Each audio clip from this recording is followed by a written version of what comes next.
সকাল সকাল নিজের জন্য বানাচ্ছি একটু ডিম টোস্ট। অনেক দিন ধরেই ডিম টোস্ট খেতে ইচ্ছা করছিল, কিন্তু সোমবার এবং অন্যান্য কাজের চাপে ভুলেই যাচ্ছিলাম। তো কালকে সন্ধ্যেবেলা বাবা এনেছিল গরম পাউরুটিগুলো, তো এখন সেগুলো ঠান্ডা হয়ে গেছে, সেগুলো দিয়েই বানাবো ডিম টোস্ট। ডিম টোস্ট খেতে আমার খুব ভালো লাগে, আর আমি ডিম টোস্ট একটু কড়া ভাজা খেতে পছন্দ করি। বেশ ডিমটা একটু কড়া করে ভাজা হবে, সেই ডিমের ডিম টোস্ট খেতে আমার খুব ভালো লাগে। এই যে নিজের জন্য কড়া করে ভেজে ফেলে ডিম টোস্ট বানানো হয়ে গেছে, এবার এটা খেয়ে নেব। এবার সারাদিনের রান্নায় লাগতে হবে।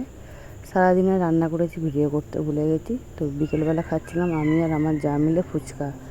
আমরা এই দেউটার থেকে ফুচকা খাই, ঘরে নিয়ে এসে খাই, কিন্তু সেদিন মনে হলো দূর দাঁড়িয়েই খেয়ে নিই, তো ও বাড়িতে গিয়ে খেতে হবে না। তো দুজনে মিলে সেই ফুচকা খেতে লাগছিলাম। তো ফুচকা খেতে তো মেয়েদের খুব ভালোই লাগে। আর ওই দেখুন না, ওই পিচ্চিটাকে, ও ফুচকা খাবে। রাত্রিবেলা এনেছিল হাজব্যান্ড বিরিয়ানি। রাত্রিবেলা সেরকম ডিনার ছিল না, এই চিংড়ি ভাজা ছিল আর একটু আলু সিদ্ধ করেছিলাম মুড়ি খাওয়া বলে। আর মিষ্টি তো থাকেই, মিষ্টি দই আমাদের ঘরে থাকে, আর এখানে অল্প দই ছিল।